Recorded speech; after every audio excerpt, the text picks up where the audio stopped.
Good morning to one and all.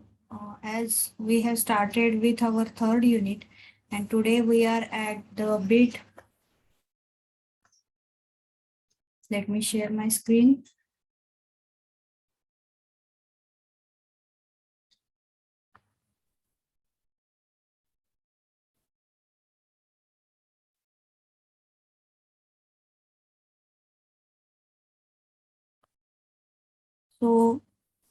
In last two lectures, we have seen the basic compute, storage, networking, and IAM services of AWS.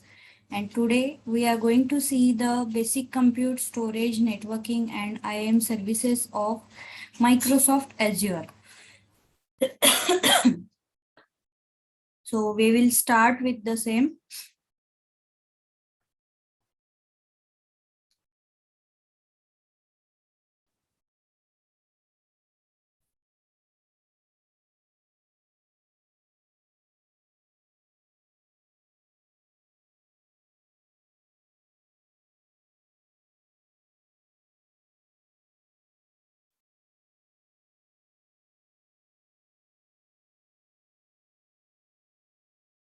In this lecture, I'm going to take you through different Azure services in storage, network, and compute. In Azure Storage, we have blobs. Azure Blob Storage is a service that provides ability to store unstructured data into cloud as objects and blobs. Basically, if you want to store media files, documents, or any unstructured data, then you will be able to store the same in Azure using blob storage. This is more like a OneDrive or Dropbox, but it has a lot of capabilities in terms of ability to create blobs, upload blobs, and the ability to read the content of the blob, etc. And using different Azure services, you'll be able to access this blob and process the information. And the next one is file. Azure File Storage is a service that offers shared file storage in the cloud using standard server message block protocol.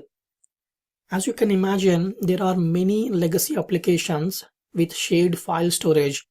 Basically, you might have 3-4 application servers sharing the same file storage in order to place the documents or read the documents, etc. For that backward compatibility purposes, Microsoft provided file storage, using which you can able to create file shares quickly and without having to change the applications. And the next one is Queue. Azure Queue Storage provides cloud messaging between application components. It enables application decoupling and asynchronous communication of messages. If you understand the queue concept, it is very similar to on-premise queue, where you have an application generating the messages at a faster rate than the consuming application. Then you can have a queue in between. The message generating application will put the messages into the queue, and based on number of messages into the queue, you can able to spin off more compute capacity for the consuming application to process those messages. And the next thing is tables. Azure's table storage enables you to store structured NoSQL data in the cloud. It is a key attribute store with a schemaless design, and table storage offers much cheaper storage than traditional SQL. Let's say, for example, if you have a requirement to store all the postcodes in your country with their associated longitude and latitude, you don't need to build any relations for this table. In that case, you can put that postcode table with millions of records in Azure Table Storage and read the rows of the table programmatically. We have dedicated lectures on each of these Azure Storage services, and also we have labs on these things, on how to create them, how to access them programmatically. And Data Lake Store. Azure Data Lake Store is a hyperscale repository for big data analytic workloads. It is built for large-scale analytics systems that require massive throughput to query and analyze large amounts of data. Bear in mind, Data Lake Store is specifically designed for big data analytics. You can store massive amount of data in terabytes in Data Lake Store, and you can use Data Lake Analytics or Hadoop to carry out analytics on the data. When compared to blob table queues, Data Lake Store is a bit more costly because the throughput and the efficiency you get with the data lake store is far better than compared to Azure Blob, tables, queues, and files. Then we have Store Simple. Store Simple addresses massive data growth by taking the advantage of economical cloud storage for inactive data. It's actually offered by a third-party company, but Microsoft acquired it and is offering as one of the Azure services. It is a very effective solution to automatically archive your inactive data into the cloud, thereby providing an efficient, cost-effective backup solution. And backup. Azure Backup can be used to backup and restore your data in the cloud. You can schedule a solution in such a way your virtual machines will be backed up continuously on a scheduled basis, and the backed up images will be stored in the cloud, and you can restore whenever you have a problem with your virtual machine. And the next thing is site recovery. Azure Site Recovery orchestrates replication of workloads running on-premises physical servers and virtual machines from primary data center to the cloud or to a secondary data center. I find this is extremely useful and saves a lot of cost because most of the companies have primary data center and a disaster recovery data center. Whenever the primary data center is down, they move the workloads to disaster recovery data center. However, rarely the primary data center goes down. So it is very unlikely you will see a primary data center going down. However, you can't avoid having a DR data center because you have to have it because you never know what's going to happen to your primary. But maintaining the DR data center is a very costly affair. So to avoid the DR data center, what you can do is you can use site recovery to replicate that workload into the cloud and spin off the virtual machines in the cloud whenever your primary data center gone down. In that way, you might be paying a small cost for Azure Storage to store the images and everything, but you are saving a lot of time, effort, and cost in terms of maintaining a DR data center. I hope you understand the advantage of site recovery. And finally, we have Azure Import and Export, which I haven't discussed in our earlier lecture. When you are moving to the cloud, most of your customer might have large amount of data. And if you want to migrate to the cloud over internet, particularly when you have terabytes of data, it might take a lot of time. To help you in that situations, Microsoft provided a service called Import and Export, where you can ship your hard disk to an Azure data center and they will load the data directly into their data center. So these are the Azure storage services that are available. There are many more, but these are the key services. And we have a dedicated section in this course where I'm going to take you through in detail, and we have some hands-on exercises also. And the next one is Azure Network. In Azure Network, we have Virtual Network. Azure Virtual Network is a representation of customer-owned network in the cloud, where you can define your own IP address range, your own security policies, you can create subnets, you can define route tables and all those stuff. Although the underlying infrastructure is shared between different customers, when you create a virtual network, it creates your own logical private space. So nobody will be able to access the services residing on that particular virtual network space. And the next one is load balancer. Azure Load Balancer is a layer 4 load balancer that distributes the incoming traffic among the healthy instances of the services defined in the load balanced set. And the load balancer can be external internet facing load balancer or internal load balancer. We have a dedicated lecture in the course where I'm going to show you how to create a load balancer, how to distribute the load between two virtual machines using load balancer. And also I will show you how to define health checks also. So load balancer will check the health of those two VMs. If you bring down one VM, then I'm going to show you how load balancer will automatically route the traffic to the healthy instance. And application gateway. Application gateway does the same job of load balancer, but it has a lot more capabilities. It provides layer 7 load balancing capabilities. It accepts the traffic, and based on the rules that are defined with it, it routes the traffic to appropriate backend instances. There are some key differences between application gateway and load balancer because load balancer sits outside your virtual network, whereas application gateway sits on your virtual network. Again, I don't want to go into detail now because it might be confusing for you. We have dedicated lectures on each one of them where I'm going to take you through anyway. And Traffic Manager. Azure Traffic Manager allows you to control distribution of user traffic for service endpoints in different data centers. So you really need to understand the difference between Traffic Manager, Application Gateway, and Load Balancer. Traffic Manager works at a DNS level to route the traffic to different data centers based on the data center availability and all those stuff. Once the traffic reaches the data center, then the load balancer will come into picture and distributes the traffic. Once the traffic left the load balancer, then you can have application gateway again. So there are different Azure services that you can use to deliver a very high availability solution. If you are taking any of the Microsoft certification exams, it is really important for you to understand the difference between Traffic Manager, Application Gateway, and Load Balancer. And we have ExpressRoute. Using ExpressRoute, you can extend your on-premises network into the cloud over a dedicated private connection facilitated by connection provider. ExpressRoute connections do not go over public internet. So if you want to build a hybrid cloud, i.e. if you want to have your on-premise data center connected to the Azure data center and have mission critical applications on-premise and non-mission critical applications on the cloud, then you can use ExpressRoute to establish that connection. Generally, there are many third-party providers who has data centers that have direct connectivity with Microsoft data center. So what you do is you will connect your data center to this third-party data center, which in turn get connected to Microsoft data center. You can have a direct connection also, but that is generally used for government organizations, not private companies, because you will not be able to afford that. And then VPN Gateway.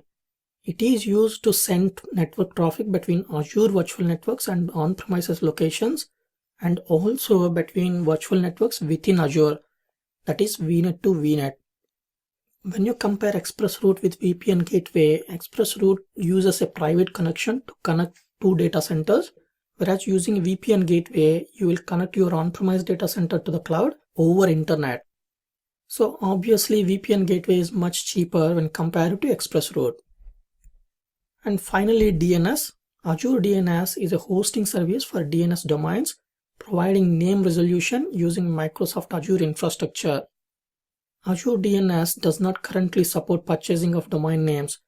They might introduce you very soon, but at this moment of time when I'm making this video, Azure DNS does not currently support purchasing of domain names.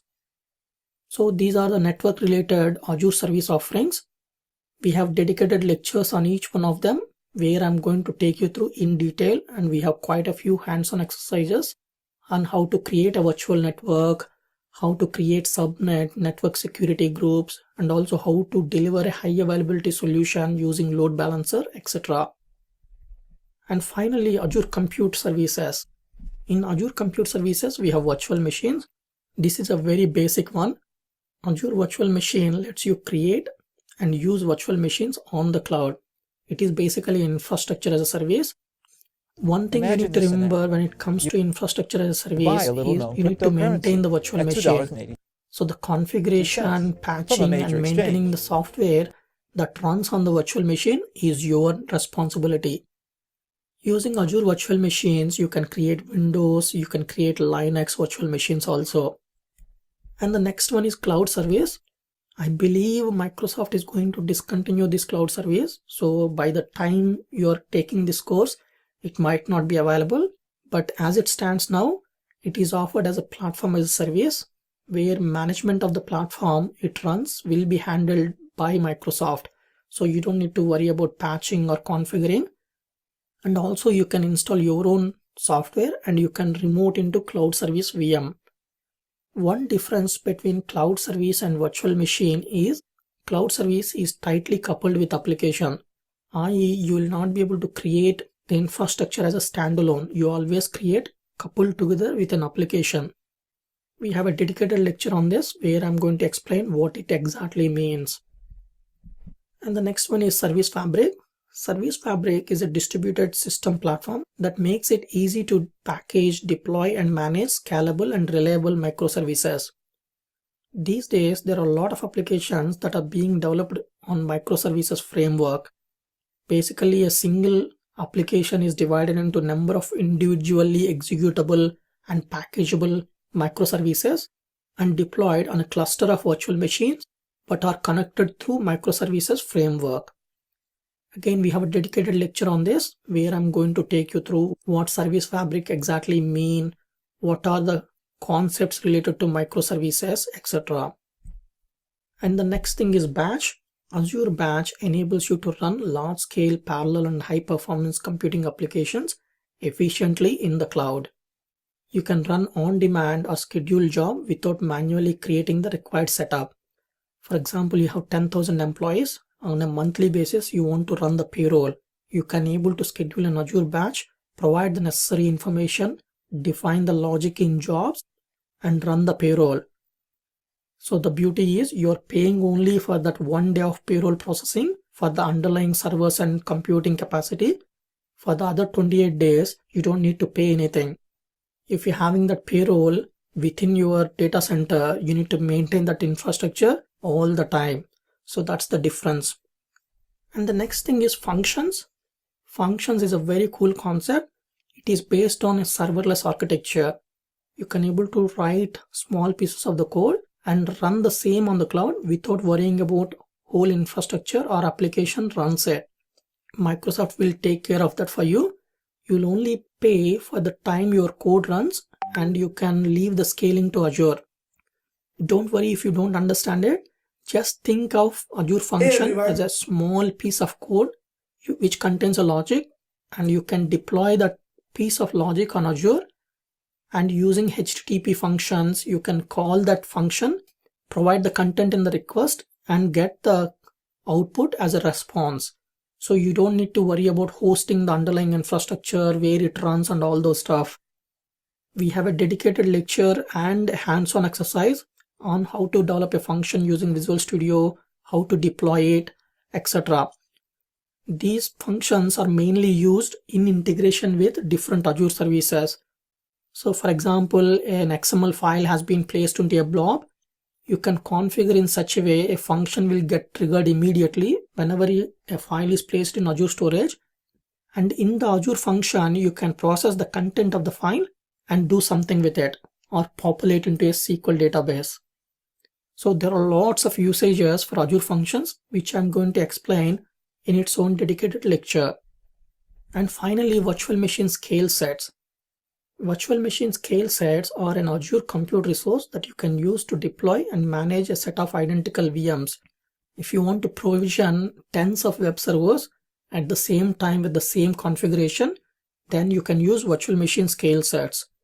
One additional advantage with virtual machine scale sets is, for example, if you have 10 web servers and you want to reduce the number of web servers during the night time but increase the number of servers by 8 o'clock in the morning, then you can use virtual machine scale set auto scaling to do the same. Thereby you can reduce the cost of your compute capacity drastically. We have a lecture and hands-on exercise in this course about how to create a virtual machine scale set and how to enable auto scaling based on CPU utilization. If the CPU utilization of your servers goes beyond 80%, then you can spin off additional virtual machines. And if the CPU utilization comes down below 20%, then the number of virtual machines will get reduced. I have shown that to you in one of the hands-on exercises in Azure Compute section of the course. So in this lecture, we have went through Azure Storage services, we have went through Azure Network services, and also we have went through Azure Compute services.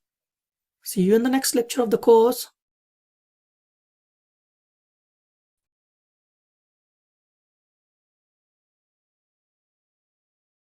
Hey, this is Andrew Brown from Exam Pro, and welcome to my AZ900 course, also known as the Azure Fundamentals certification for the Azure platform. So if you're new to cloud and you don't know anything and you want to get into it, this is the course for you, because we're going to show you how to set up your account, look over the core services, and more.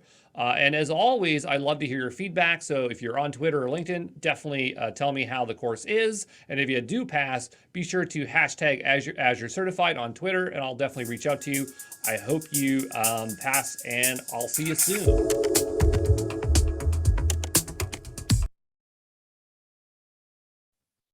See, this video is one of the introductory part to Azure, but it will take you through all the details of Microsoft Azure fundamentals.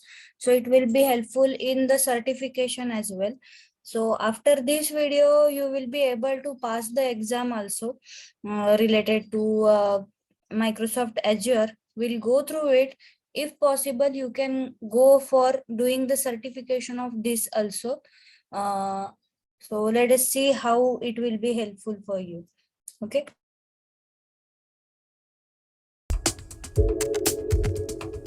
Hey, this is Andrew Brown from Exam Pro, and we are looking at what is the AZ900. So the Azure Fundamentals is the entry-level cloud certification for Microsoft Azure. The certification is generally referred to by its course code, which is the AZ900. The AZ900 is about knowing the Azure core services, the fundamentals of cloud computing, and having a bit of hands-on experience working with the Azure portal. And if you look in the top right corner, that is what the certification badge looks like once you earned it for the Azure Fundamentals. And then just talking about certifications in general for Azure, if you want to have a roadmap as to what you would do after this certification, Azure breaks up their certifications, their role-based certifications, as fundamental, associate, expert, and specialty. So in the fundamentals, we have the AZ900. For the associate, we have the administrator, the developer, the AI engineer, the data scientist, the data engineer. If you notice, for data engineer, you're going to see there's two course codes under it, DP200, DP201, because some certifications require you to pass two different exams. So if you want to become a data engineer, you have to pass those two exams. The expert level, we still have the security in associate, but the expert level, we have the solution architect expert, where you have two exams you have to pass. Then there's the DevOps engineer expert. And then for specialties, we have Azure for SAP workloads and IoT developer. So these are all the Azure certifications that are role-based. See, on LinkedIn or any other social platform, you might have seen the certification completed by your friends. So these are some of the certification courses out of means like Azure. So definitely it will be helpful for you also.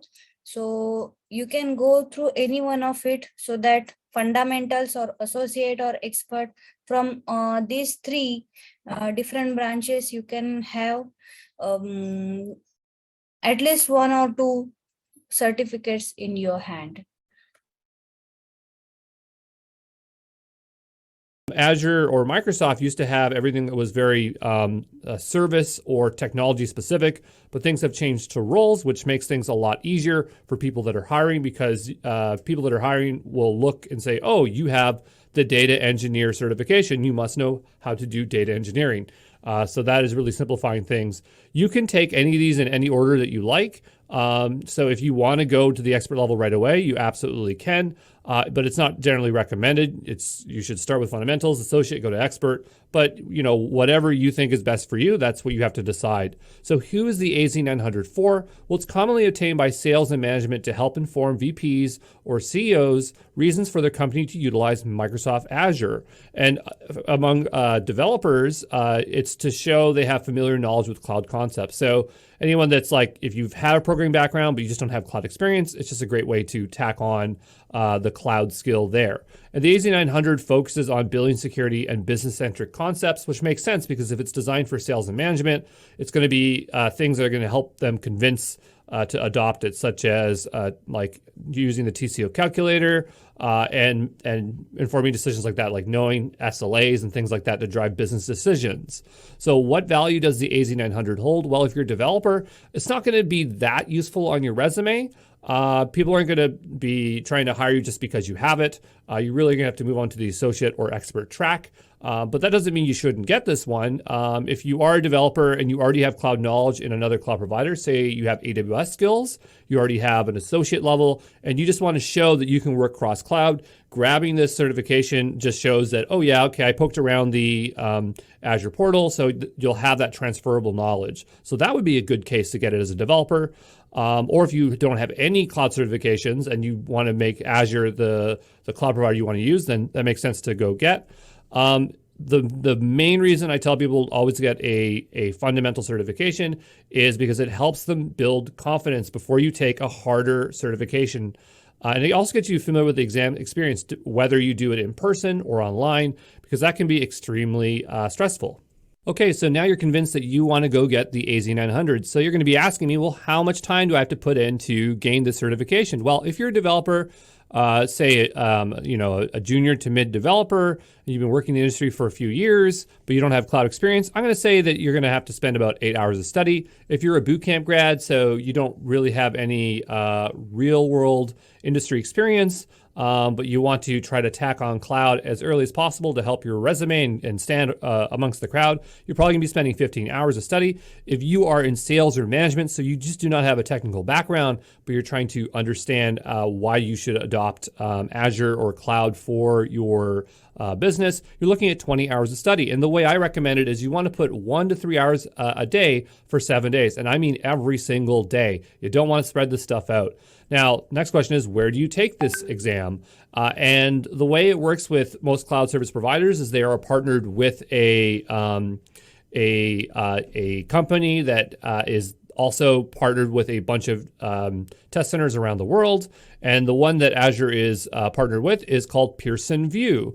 But the great thing about Pearson Vue is that you can either go in person to a test center, so you use their Pearson Vue website and it would tell you test centers nearby, or you can take it from the convenience of your own home. So if you have a web camera and you have a very sparse room so that you don't have a bunch of things in the background and they can trust that you're in a secure location, they'll let you take it from your home office. And that's what we call a proctored exam. And the reason we call that a proctored exam is because a proctor is a supervisor or person who monitors students during an examination.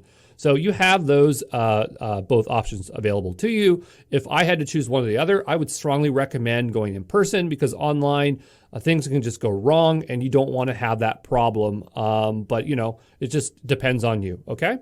And the last thing is, what does it take to pass the exam? So there are 3 components here. The first is to watch the video lectures and memorize key information. The second thing is to do hands-on labs and follow along with your own Azure account. We show you how to set up your own account in here, but when we get to the sections, definitely you should do it. Just don't watch it, because that's going to make a huge difference to help you pass. And the last is to do paid online practice exams that simulate the real exam. You can pass the exam without using paid practice exams at the foundation level, which is this certification. It's much harder at the associate and expert level. So you're going to have to go get a paid solution. If you are going to go get paid practice exams, please do me the favor and use ours, because it supports us able to produce this content. So don't go and use one of those other paid providers that do not provide free content, because for us, if we made enough money, we'd make everything free. And that's the whole point. So there you go. Win at work by communicating effectively. With Grammarly, meet Ty. He is emailing So now let's take a look at the exam guide and break down what it is that we're going to need to do to pass this exam and how we're going to have to study. So the first thing is the content outline. This is basically the general domains we're going to have to focus our time on. The first being cloud concepts. This is worth 15 to 25% of the exam. Then you have Azure core services. This is worth 30 to 35% of the exam. Then you have security, privacy, compliance, and trust. This is 25 to 30% of the exam. And then you have pricing and support, which is 20 to 25% of the exam. You'll notice that there are ranges here. So the thing is that it's not a guarantee that exactly 25% of the questions are going to be of that sort. So just be aware of that. Then on to grading. In order to pass this exam, you have to score a 700 out of 1,000. So generally, what you're trying to get is around 70% to pass. I say around because you could get exactly 700 and you could fail because Azure uses scaled scoring, meaning that the raw score that you get doesn't necessarily reflect the final score. So you're going to want to score a bit higher than 70%. So you want to aim for 75% or higher. The type of questions you'll see on the exam, we'll talk about here in a moment, but there are between 40 to 60 questions. So that means you have the chance of getting 12 to 18 questions wrong. I put an asterisk here because people who've actually taken the exam have reported only being presented with 30 questions. And I even reached out to Azure support to clarify that, to say, what is the real number? And their official answer was 40 to 60.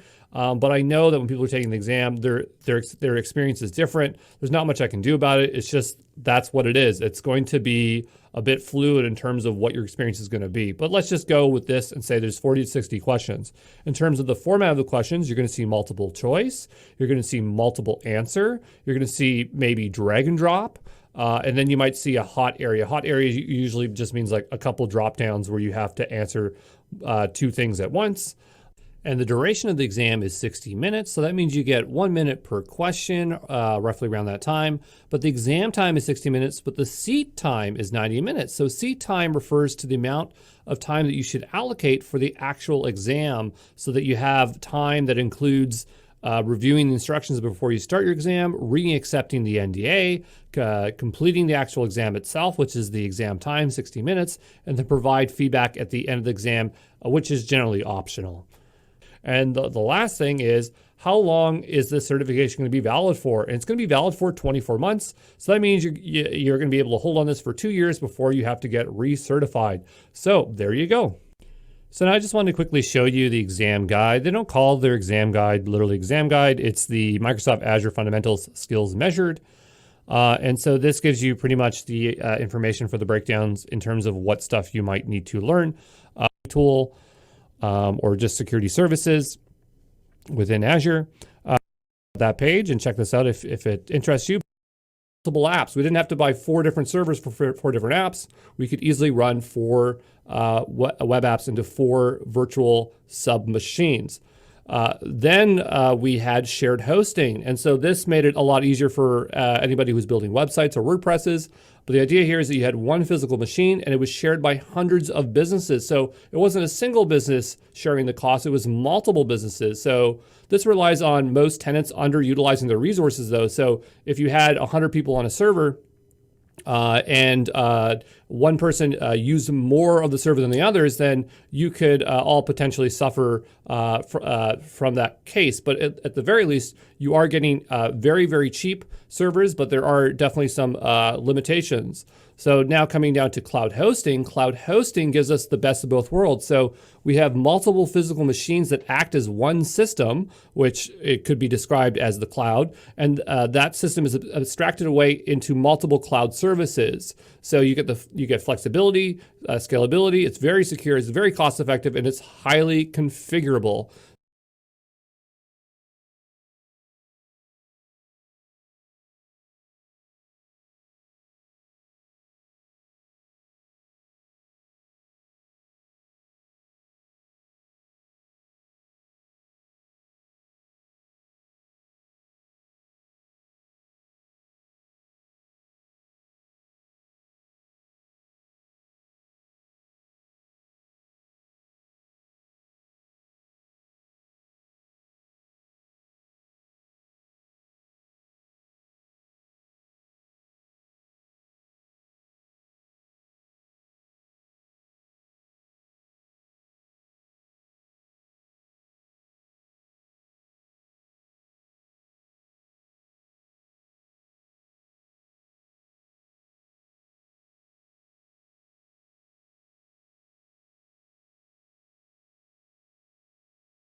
See, this is the website given by them, that is exampro.co /AZ900. So on this you can have the access to the study material related to Azure.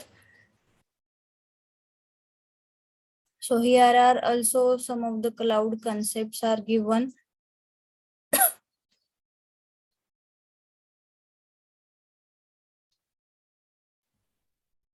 And from here onwards, you will see the details related to Azure.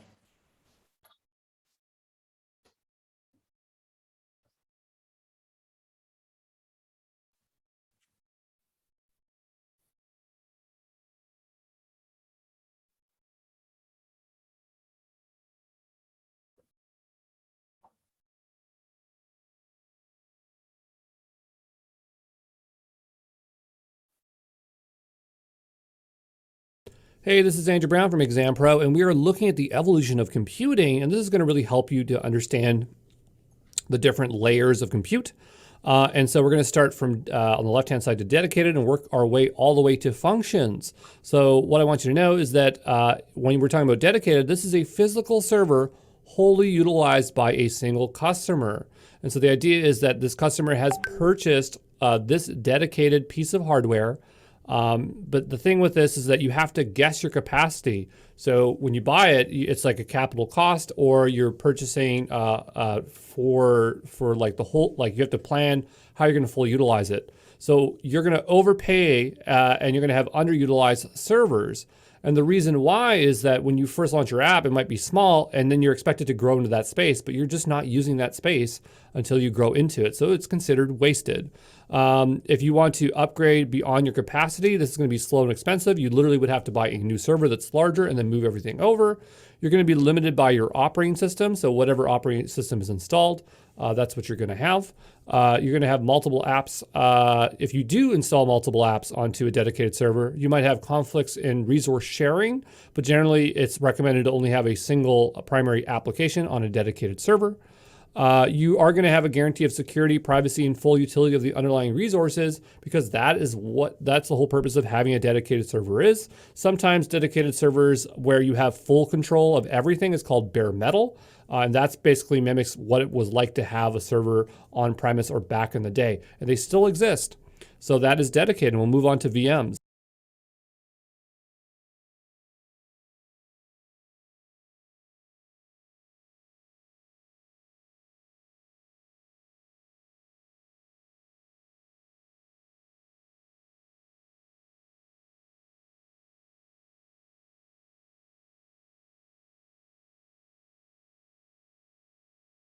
So now we're moving on to virtual machines, also known as VMs. And so the idea here is that if you had a physical server and you had the capability of running virtual machines, that's like running a machine within a machine.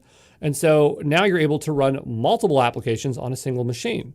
The technology that's used to actually run VMs is known as hypervisor. There are some other kinds, but the ones we need to know is hypervisor. So just know that that's the software that makes virtual machines work. You are now sharing the physical server with multiple customers. That is generally a good thing because you are paying a fraction of the server cost. You don't have to buy that server outright. You are still going to be overpaying for the underutilization of a virtual machine, because it still has that issue of wasted space, because you have to choose a particular size of virtual machine. It's not going to be perfectly fit for your application. You are going to be limited by your guest operating system. So whatever OS that you've chosen, that's what you get. So that's what you have there. If you want to run multiple apps on a single virtual machine, they can still result in conflict resource sharing. But now customers that are isolated from you aren't going to conflict with you. So you could run if you had 3 apps, you could run them as 3 virtual machines. So you're not gonna have that issue. But if they're on the same VM, you still have that issue. So there you go. That is virtual machines, and we'll move on to containers.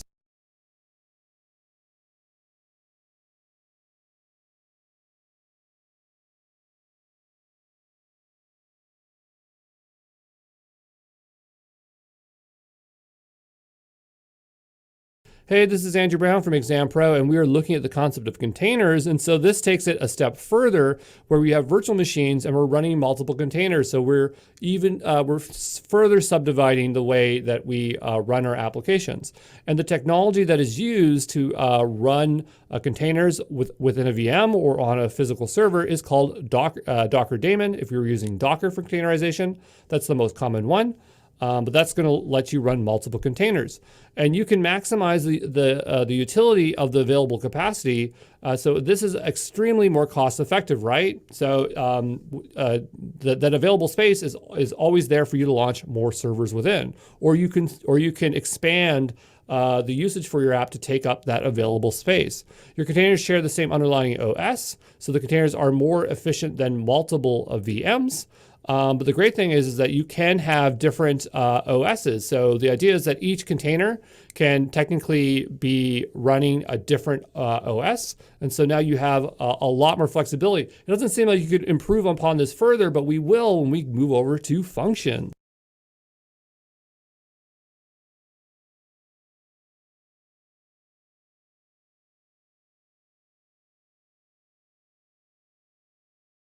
So now we're going to take a look at the evolution of computing for functions. And I bet you didn't believe it, but we subdivided it even further. And so we've taken our applications that were running containers and we broke up the apps into little pieces of code called functions. And now we even have more or better utility of our compute. So we have a managed VM running managed containers. So we don't have to worry about the containers and configure them ourselves. Functions are usually taken care of. This is known as serverless compute because you don't set up anything. You just put your code online and it just works. You might choose the memory and the duration that you need to utilize, and that's all you pay for. You're only responsible for your code and data and nothing else. And it's extremely, extremely cost effective, right? Because you are just paying for that individual function to run, and all that underutilized space is the problem of the cloud service provider. It's not your issue. The only downside is that there is a concept called cold starts, meaning that when you launch a function or serverless code, it generally has to provision a server because the cloud service provider doesn't want to be running servers when they aren't being utilized. So you might experience a cold start where you're waiting for a server to start before your code will execute. But there's definitely ways around that. So there you go. That is the evolution of compute.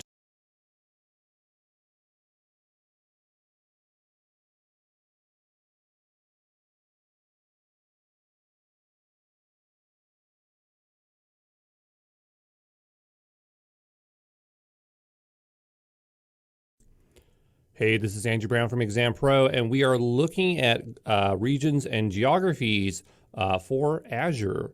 So a region is a grouping of multiple data centers, and for Azure, they call their data centers availability zones. Azure has 58 regions available across 140 countries. One thing Azure likes to promote is that they have the most regions out of all cloud service providers. Then we have something what we call a geography. So a geography is a discrete market of 2 or more regions that preserve data residency and compliance boundaries. And the geographies that are available for Azure, we have the United States. Then there's Azure Government US. This is a geography that's only for the US government. So regular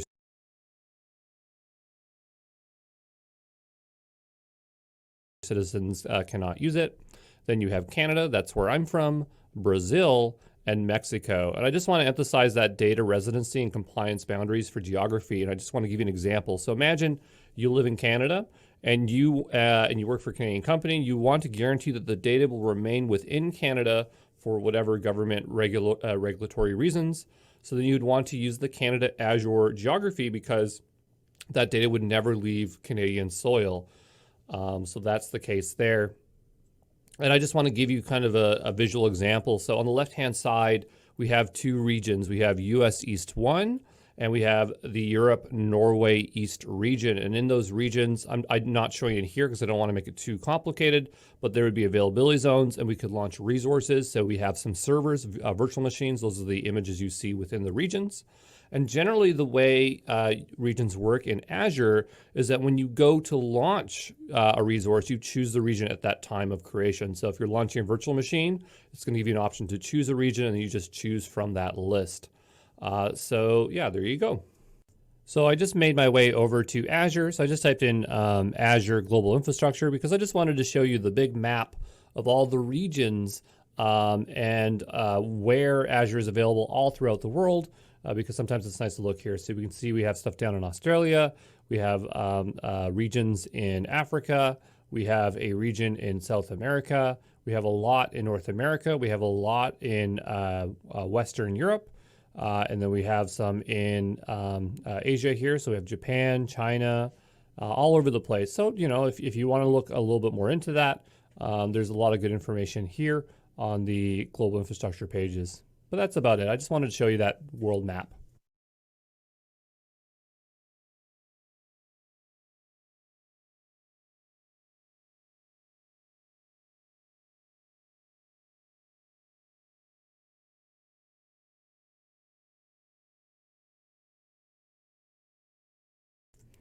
So now we're looking at paired regions. So each region is paired with another region 300 miles away. And the reason why Azure does this is so that if one region is being updated, then the other one is still available, meaning that if you're planning to make sure that you never have downtime, you can put your resources in that paired region, and then you're going to have higher availability.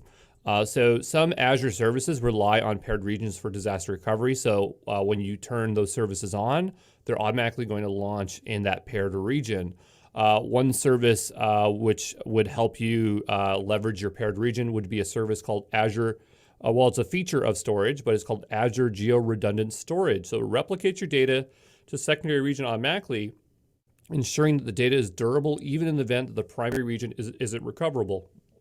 And just to give you an example of a paired region, so let's say we're talking about Canada. So with Canada, you'd have Canada Central, and then its paired region is Canada East. For North America, and when we say North America, we're really talking about the United States, it's East US region paired with the West US region. And then for Germany, you have Germany Central and Germany Northeast. So it gives you an idea how far away they are, 300 miles. That's quite a distance, but there you go.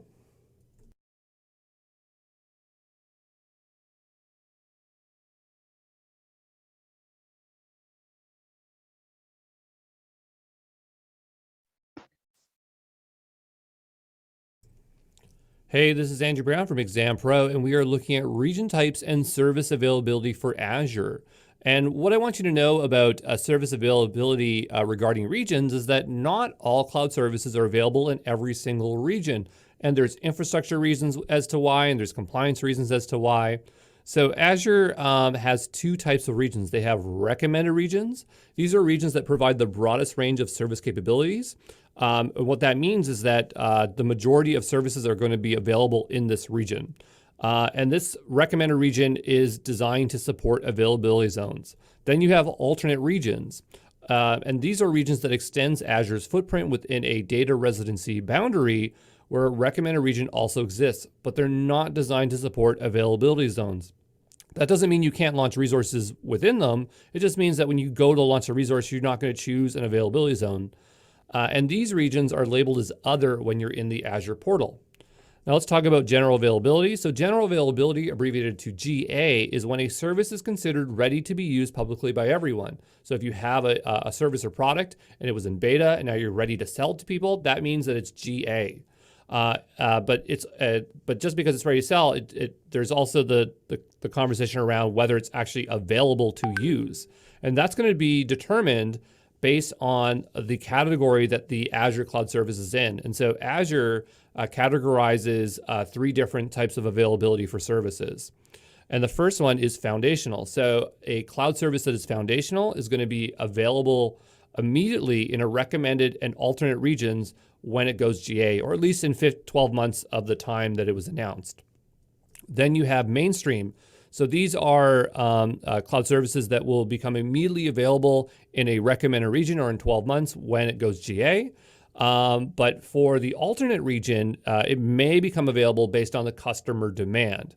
And then the last one is specialized. So cloud services that are in this category will become available in recommended or alternate regions based on customer demand. So hopefully that clears up service availability and region types.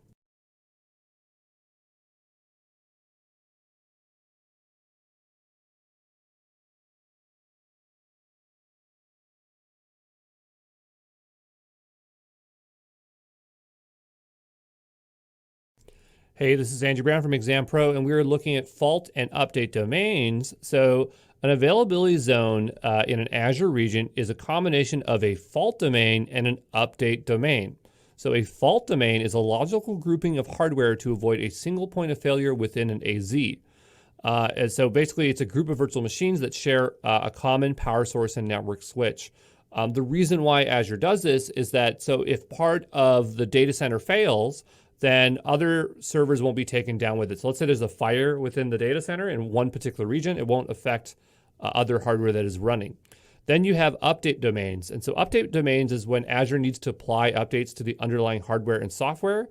But the thing is that because Azure is updating them, it takes these machines offline. So the idea is that if you run your workloads in another domain, in the update domain, neither domain will be updated at the exact same time.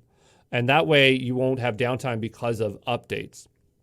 And so the way fault domains and update domains work is that you use availability sets. So availability sets is a logical grouping that you can use in Azure to ensure that your VMs you place in the availability set are in different fault update domains to avoid downtime. And just to really help with that visual here, what I'm going to do is just show you this here. So each virtual machine and availability set is assigned a fault domain and an update domain. And so what you're looking at here is, you see those gray boxes? Those are racks in your data center. A rack is just like, it's like a closet for servers, and all those servers sit on top of each other. And so each of those servers in that is where your virtual machine might be deployed. So if you are deployed, if you have a server and it's deployed in fault domain 0 and fault domain 1, it could be in any of the servers on that rack. But then update domains, you just might have very particular servers in that rack that are those update domains. So hopefully that makes that a bit clear. I know it's a little bit confusing, but just remember the concept behind fault domains and update domains. And just to give you a visual of what it would look like in the Azure portal, if you go ahead and create availability set, you would name it. So here I call it production, and you would choose the fault domains and you would choose the update domains. And so I believe that what you're doing there is that you're choosing the amount of domains that you want your virtual machines to be distributed across. And I keep on saying virtual machine, that's your server, okay?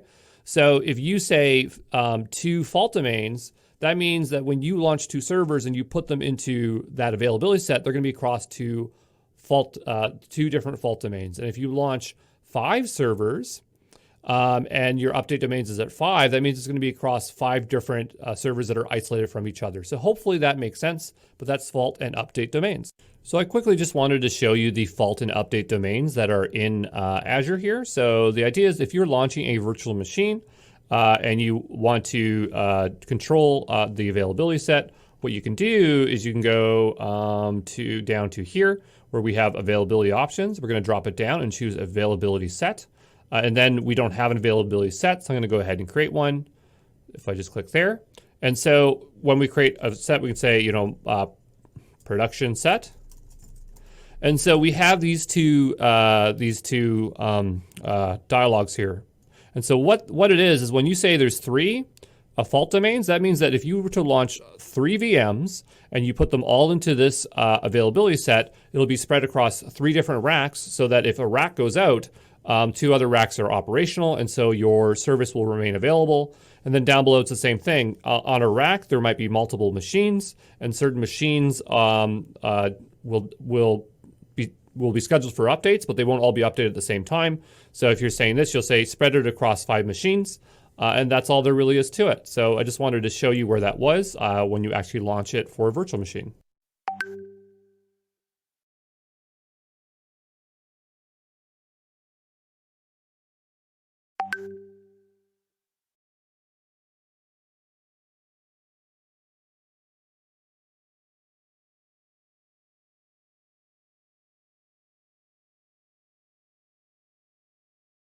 Hey, this is Andrew Brown from Exam Pro, and we are looking at creating ourselves our own Azure account so that we can get some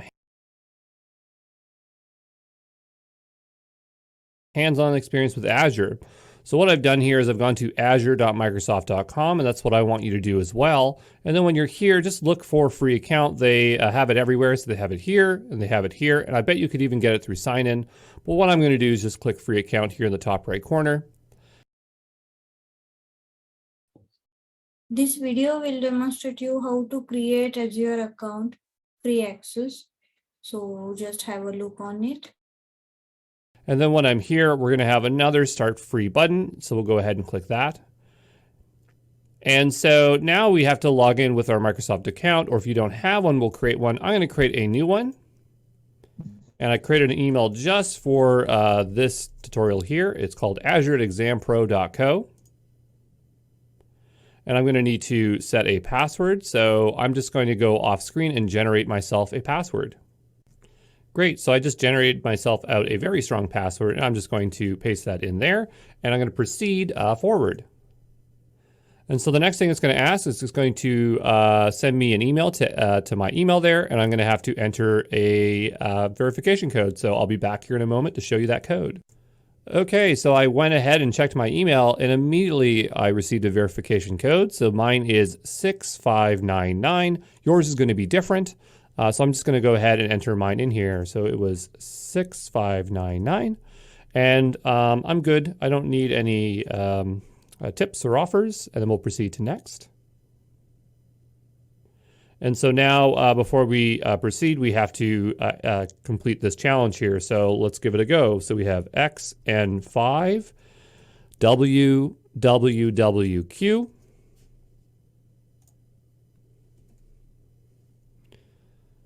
All right, and so after waiting a little bit for this page to load, we have some information. So we have to fill in our about you, so our country, our first name, last name, email, phone number, identity verification by phone, identity verification by card. Oh wow, they have a lot of steps here. And so we will make our way through here. So now I'm just going to go ahead and fill in this information, and I'll see you here in a moment. So I just filled in the About You section here. And so what I'm going to do is I'm going to just proceed to next. And so now it's going to ask me to verify my identity by phone. So I want a text message, so I'm going to click the Text Me button. And so I'm just going to check my phone for that verification code. And so I've received the text message for the verification code. I'm just going to go ahead and enter that in. So mine happens to be 351033. Your code's going to be different from my code. I'm going to go ahead and verify that code. All right, and so it looks like it's going to ask us to identify our verification by card. So we're just waiting for something to load here. And so what we're going to have to do is we're going to have to enter in credit card information. So we'll just go ahead here and fill that in. So I have gone ahead and filled in my credit card information. I'm just going to proceed to next. Great, and so now that it's been verified, I can go ahead and just go ahead and click on the agreement. So I'm going to say I agree to the subscription. And the second one, I do not have to check box. That's if I want to get tips and offers. But the first one, I'll definitely check box because we have to, and we'll go ahead and sign up. Great, and so now we are here, and it looks like we are ready. I guess you could schedule a live demo, which seems very generous of Azure, but I'm just going to go ahead and proceed to the portal. And so here we are, we made it into Microsoft Azure, and what you're looking at right now is the portal. It's telling me I have $260 worth of credits. If you're wondering why it's higher than yours or lower than yours, notice that it's in Canadian dollars. So I believe that it's 200 USD. When that's converted in my currency, it's a bit higher. And so it might be different for you. But there you go. That's all we had to do to create the account. And now we can actually start learning other things in Azure.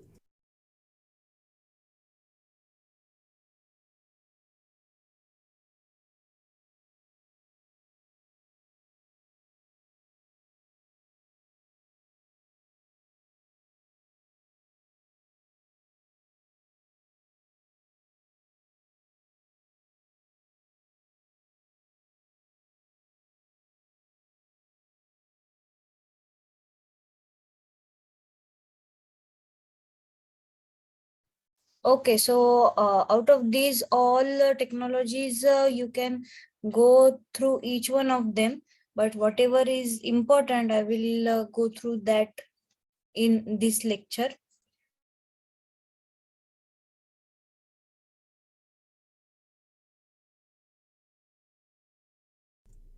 Hey, this is Andrew Brown from Exam Pro, and we are looking at Azure Computing Services, starting with Azure Virtual Machines. So virtual machine is going to be the most common type of compute. Whenever you're launching a server, I would just think of a virtual machine. And your virtual machines can either be running Windows or the Linux operating system. Now, the great thing with virtual machines is you get a lot of configuration. So you can choose your OS, the amount of memory, the amount of CPU, you can attach storage to it. The thing here is that because it's a virtual machine, the hardware is shared with other customers. You can get dedicated, but generally it's shared. And then you get a virtual computer. So it seems like you have like 100% of the resource, okay? Then we have Azure Container instances. So this I would describe as Docker as a service. You can run containerized apps. Probably runs Docker in both Windows containers, because I believe Windows has containers as well, but runs containerized apps on Azure without provisioning servers or VMs. So it makes that a lot easier for you. The next sounds very similar, which is called Azure Kubernetes Service. So it's Kubernetes as a service, easy to deploy, manage, and scale containerized applications. So the idea here is that Kubernetes is just another way of working with containers, but it's using an open source library. Kubernetes has basically become the de facto for containers. And so we've seen all the cloud providers try to make their own service or orchestration service, but Kubernetes kind of won out. So you'll see it on all platforms. The next one is Azure Service Fabric. This one can be a bit confusing because it's described as many things, but I'm going to describe it here as a tier 1 enterprise container as a service application or a cloud service. So it's for distributed system platforms. It runs on the Azure cloud or on premise. And the way they describe it is easy to package, deploy, and manage scalable and reliable microservices. And anytime you hear the word microservices, think of also containers. So with Azure Container Instances and Azure Kubernetes Services, that's where you'd also run microservices. Then we have Azure Functions. So this would be event-driven, serverless compute. Anytime we're talking about serverless compute, we're usually talking about serverless functions, which are little bytes of code that you can just upload and it just works. You don't have to think about the servers or provision anything. And you only pay for the time that that code runs. So serverless functions generally run for a very short duration. And as soon as they're done, those underlying servers are shutting off. And the last on our list here is Azure Batch. So you can plan, schedule, and execute your batch compute workloads across 100 plus jobs in parallel. When I say jobs here, it's just the code that you want to run. You can use spot VMs. Spot VMs might not be out at the time of this, but it will be in the future. But generally it's known as low priority VMs. But the idea here is that there are virtual machines that are being underutilized. And so Azure is allowing you to rent them at a more cost-effective cost. And so if you're doing a lot of scientific compute or other things, and it doesn't matter if these services get interrupted and you want to use those low priority VMs, that is a great way to save, and that is the computing services.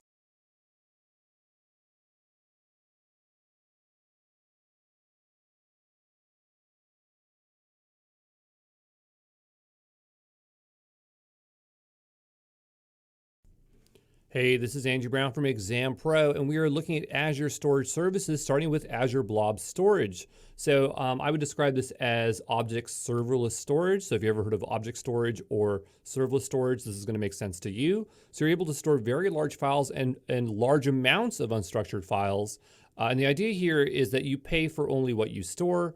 It's basically unlimited storage. You don't have to resize the volumes. You don't have to worry about file system protocols. You just upload files.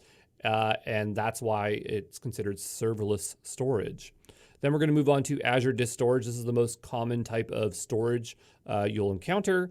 We can describe it as a virtual volume. So you're just choosing either an SSD or an HDD. So it's basically a hard drive in the cloud.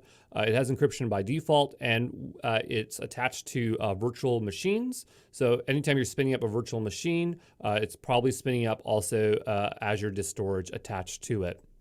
Then you have Azure File Storage. So this is a shared volume that you can access and manage like a file server. So it's going to use protocols such as SMB. The reason you'd want this is that, let's say you had multiple virtual machines, multiple servers, and you wanted them to all share the same hard drive. That's what you'd use it for. Or if you need to have users access it using those protocols, that's another way of doing that.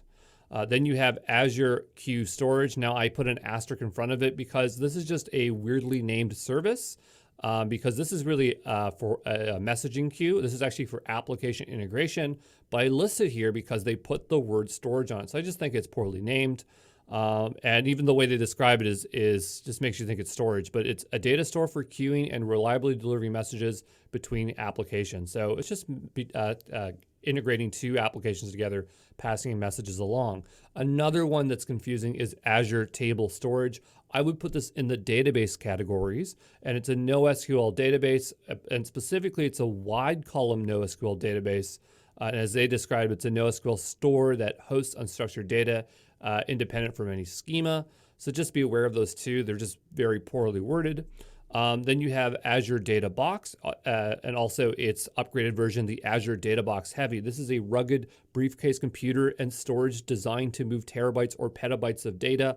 So imagine somebody shows up at your door with this tower that's a computer, and you plug in your USB or whatever you want, and you transfer all your files locally on your on-premise data center, and then they ship it because it's faster to ship the data on a physical piece of device than it is to send it over the internet. That's what Azure Data Box is. And then we have Azure Archive Storage. So this is long-term cold storage for when you need to hold onto files for years, but you want the cheapest storage options. If you have lots of data and it's not doing anything, you definitely want to be putting it on the cheapest possible storage devices. Cheap meaning doesn't mean that they're not reliable. It just means that they're not active. The disks are not actively spinning. Nobody's accessing the data on those hard drives. The last one is Azure Data Lake Storage. And so this is a centralized repository that allows you to store all structured and unstructured data at any scale. When you're working with big data from multiple different sources and you need it to be in one place, that is the service for you. And so that is the Azure Storage Services.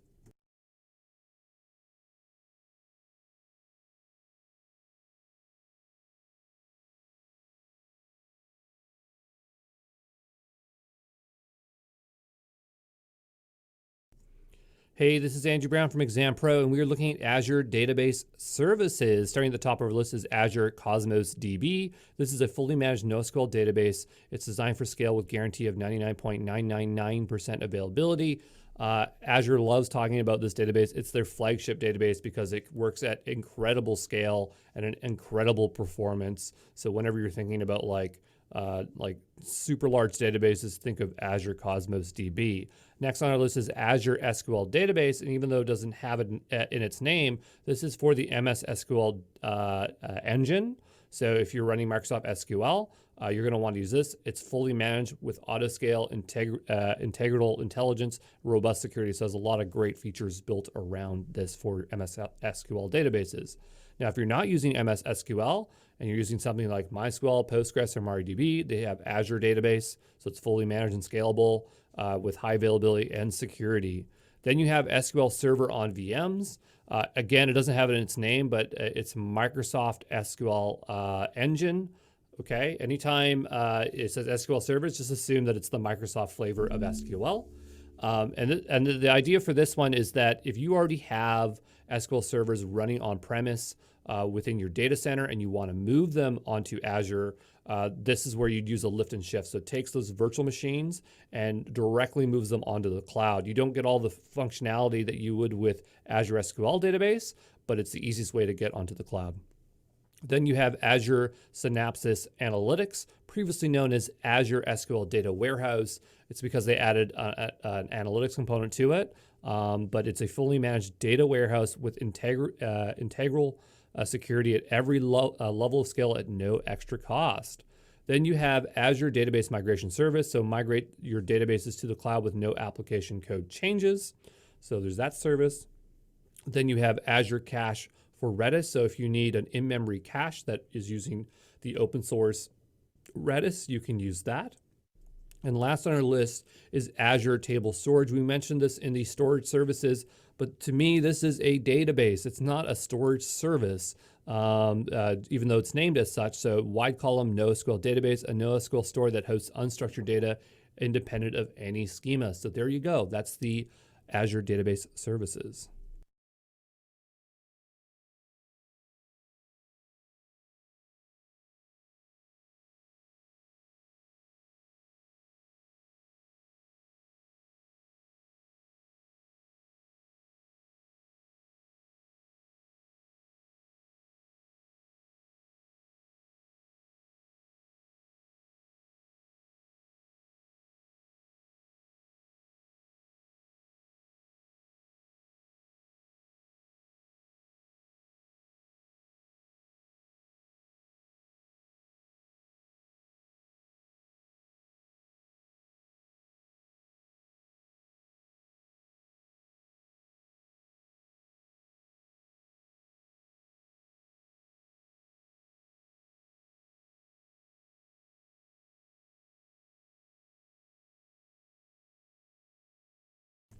Hey, this is Andrew Brown from Exam Pro, and we are looking at SLAs for Azure. So SLA stands for Service Level Agreement, and this describes Azure's commitment for uptime and connectivity.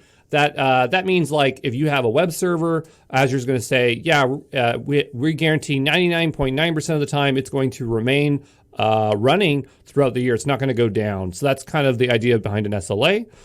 For Azure, SLAs are individualized per Azure service, so they don't have broad SLAs. You're going to have to investigate each service to figure out what the commitment of Azure is for that service.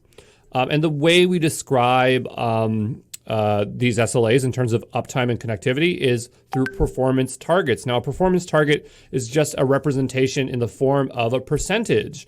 So if somebody were to say to you, this service is 99% likely of not failing, that's called 2 nines. And then you have the 3 nines, and then you have 5 nines, and then you have 9 nines. And the higher this number goes up, the more reliable, the better coverage this SLA is going to give you. So you want something that has a higher number of nines. And it's not always just nines. It could be 99.95%. But just understand that when someone says 9 nines, they're talking about that last value there. And it is like one of the highest guarantees an SLA can give. I can't remember if there's like 11 nines. There might be 11 nines.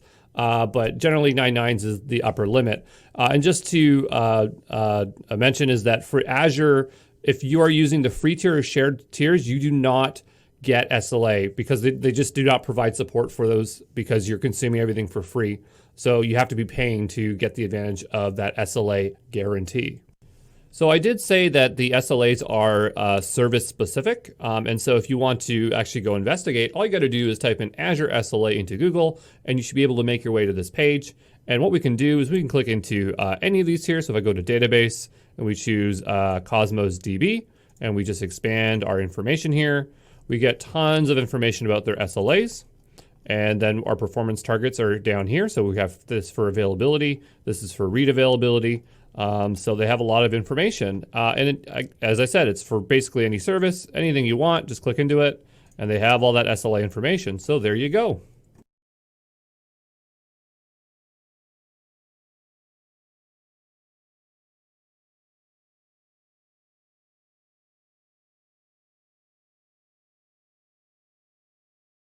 Hey, this is Andrew Brown from Exam Pro, and we are looking at service credits for Azure. So a service credit is when a customer would get a discount on their Azure bill as compensation for an underperforming Azure product or service based on the SLA. So those guarantees that Azure gives, if they don't meet those guarantees, then they owe you money. And the way they do it is through credits, right? So credits is just like virtual money. I actually don't know what a service credit is worth, but I just know that if they do not meet those SLAs, they're going to back it and give you your money back in some sense. So just an example here: if we have Azure Virtual Machine, remember a virtual machine is a server.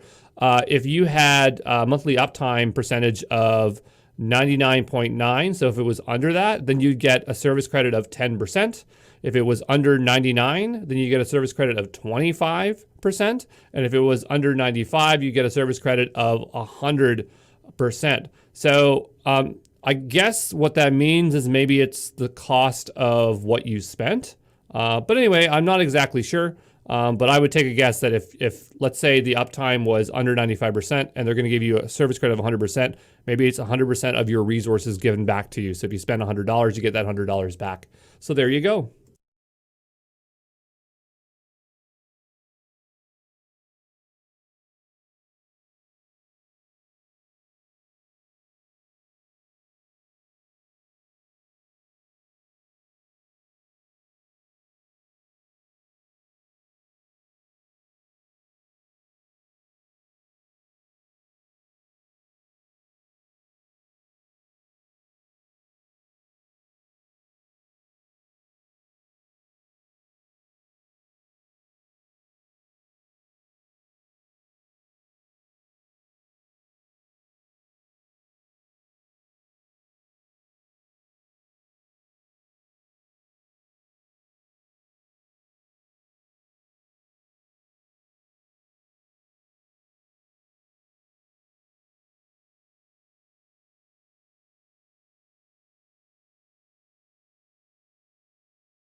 Now I will take you through creating a virtual machine in Azure.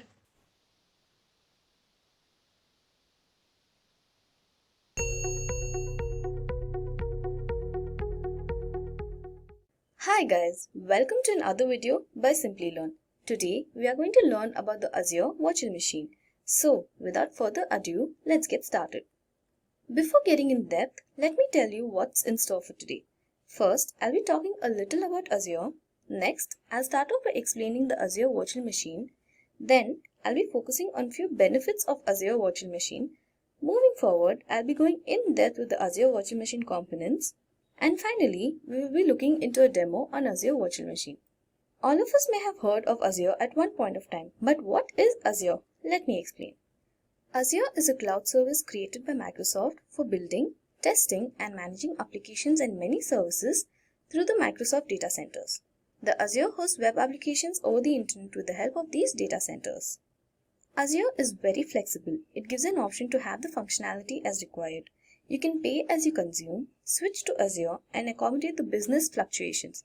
There is no need to worry about the infrastructure all the time. Azure is very reliable and has 24/7 tech support. Azure offers pay-as-you-go pricing and hence it is very cost-effective. Staying online all the time ensures customers or users trust. Azure supports backup and disaster recovery tools. Now we know what Azure is and its key benefits. Let's now move on to Azure Virtual Machine. Before that, let's consider a scenario. Rachel had to host 10 virtual machines at once for a project. There was an issue when her computer RAM was not compatible with the instances. The computer RAM was only 8 GB and the instances that required were 10 GB. Then she says, I wish there is a service that's cost effective and also provides extra RAM memory. One of her colleagues heard this and he comes up with an idea. He says, can we use Azure Virtual Machine? It has a pay-as-you-go pricing and has disks for storage. You can pay for what you use and create any number of instances with high storage capacity. Also, if any technical difficulty arises, you can easily retrieve the files through the backup server. So now she's happy and she wants to know more about Azure Virtual Machine. Azure Virtual Machine is one of the wide range of services that Azure offers to create your instance. A virtual machine is a computer file, typically called an image, which behaves like an actual computer. It runs in a window, giving the user the same experience on a virtual machine as they have on the host operating system itself. Multiple virtual machines can run simultaneously on the same physical computer. Each virtual machine provides its own hardware, like CPUs, memories, and other devices. Azure Virtual Machine offers a high range of flexibility and it maintains the physical hardware that runs on it. Let me explain some of the benefits of Azure Virtual Machine. First, we have easy development and test.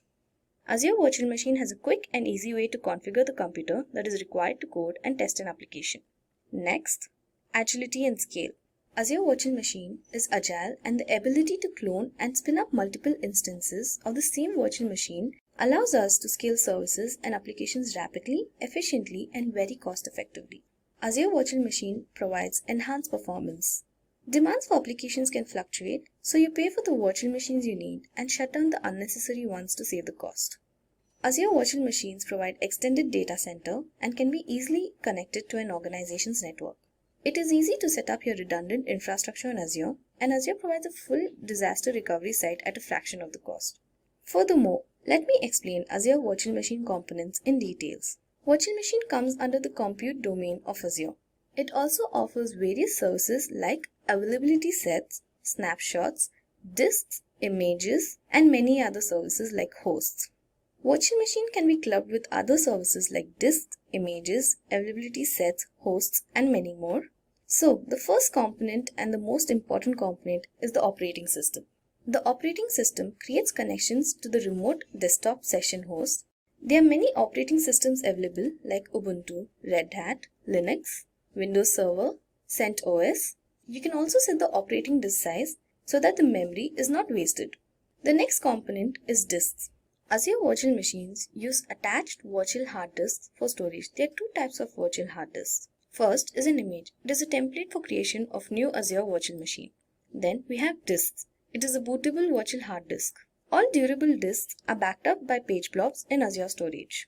Therefore, the disks inherit the benefits of blob storage, high availability, durability, and many more. The disks are mounted as drives on the VM. The next component is virtual network.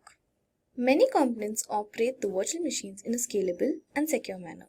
Virtual networks could include equipment such as separate network spaces for internet-facing and backend servers, load balancers, firewalls, and more. Many of these components are deployed into an Azure Virtual Network. Azure Virtual Network provides many features such as subnet, IP address, load balancer, and network security group. Another important component of Azure Virtual Machine is availability sets. If in case there's a slight chance there could be a failure in physical servers, then these come into picture. So in case of such failure, the Azure platform will migrate the failed virtual machine to a healthy host to reconstitute the VM. It is highly recommended to deploy at least 2 instances of the virtual machine, and virtual machines placed on an availability set perform identical set of functionalities. Now that we know what Azure Virtual Machine is, let's look into the demo. In this demo, first we are going to create a virtual machine, connect it, and then create a web server and modify the web server, and finally launch the web application. So let's go ahead into the demo now. So the first step is to log into Microsoft Azure with your credentials. Now let's click on virtual machines and create a new one. So I can put add, and you can use the subscription you want, either pay-as-you-go pricing or free tier. Resource group will create a new one, that is payroll 1. Okay. Virtual machine we can create, I'm going to use VM web 001, and then region I'll be using East US. Then image I'll be using Windows Server R2 data center. Size I'll be using B1MS. Select username root admin, and then password of your choice.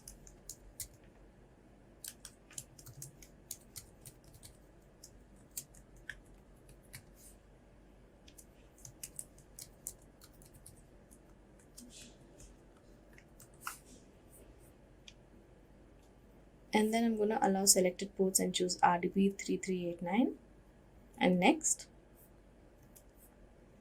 So OS test tab I'll be using standard HDD, and then next. So I can see a default virtual network and a default subnet and public IP as well as default. Then next.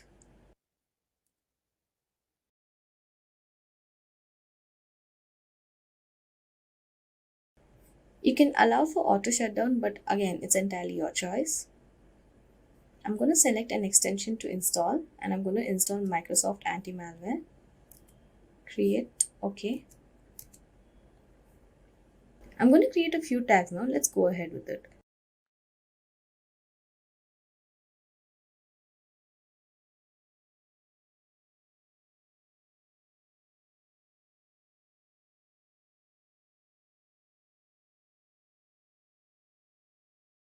So I've created 5 tags. Now review plus create.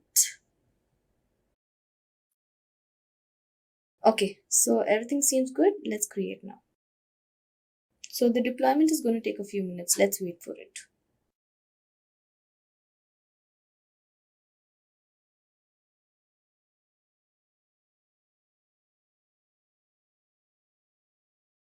Okay, so that's done. Now let's go to virtual machine and see our virtual machine. Okay, so it's been deployed. Now let's get into the virtual machine and copy the IP address. Then hit Windows plus R and open MSTSE and paste the IP address and connect. Let's use a different account. You have to use the administrator account that we created before with the same password.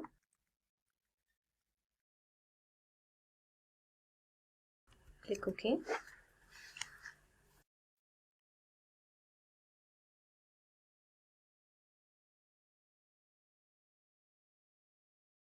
Now the remote desktop session host opens.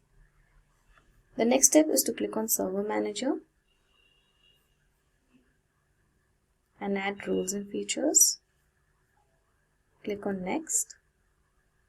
select role-based or feature-based installation and click on next. Then select the virtual machine you've created and next. And then we are going to select web server IIS, next.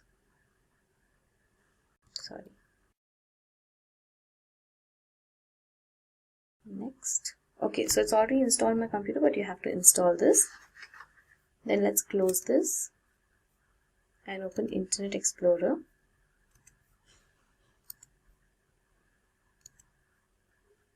Let's type in HTTP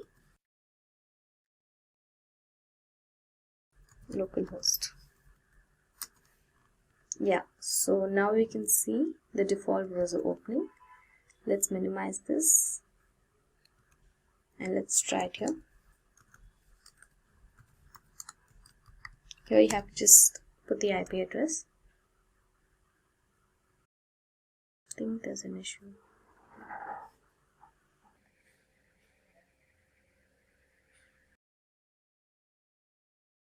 Okay, so let's add an inbound port. Networking, select networking and add inbound port. Let's move port 80 and add.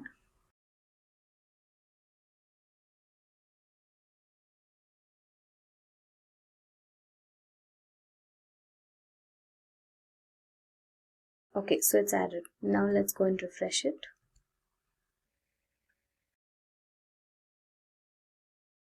Now we can see the default web browser opening. So the next step is to modify the web browser. Let's go ahead with that. Go back to your remote session host.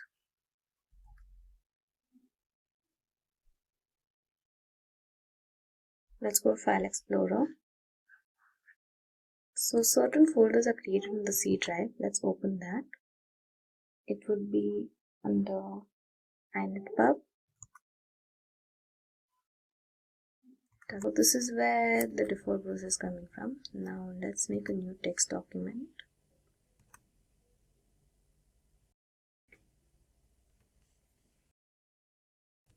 Open that and put hello, welcome to this demo by Simply Learn.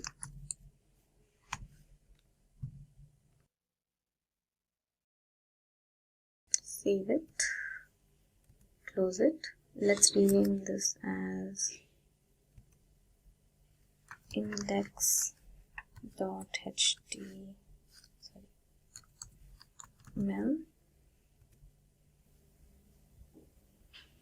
So this is a text document, so we need to change that.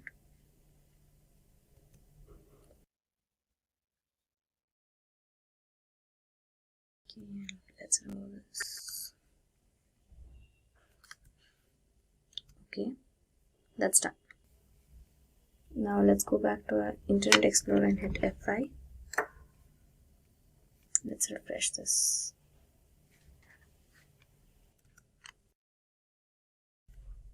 Let's try now. Okay, so let's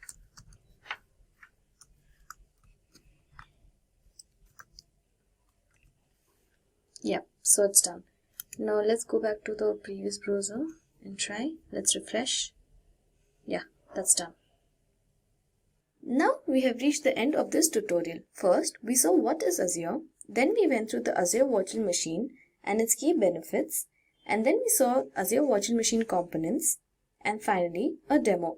I hope you guys enjoyed the video. Stay tuned for more from Simply Learn.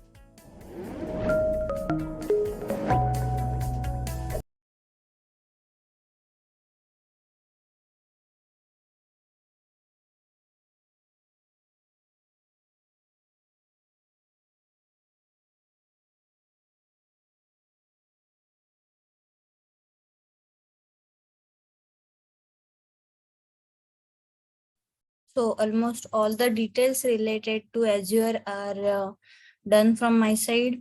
So let us stop here. In our next lecture, we will go through the Google Cloud Platform, Google Cloud Fundamentals. So, okay, we will stop here. You can put your attendance in the chat and then leave.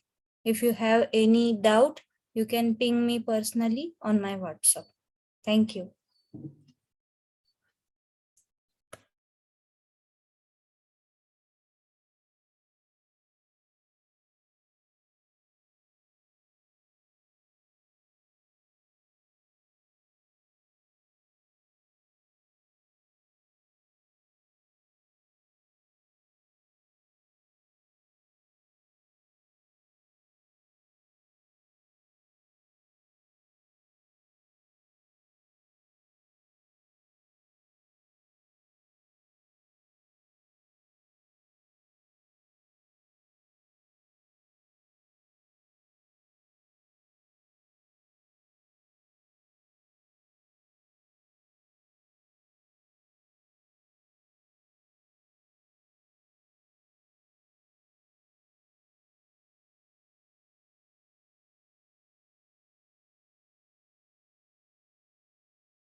Remaining student Geeta Kaulwar, Tejaswini Patil and Ahilya Dange. Put your attendance and leave.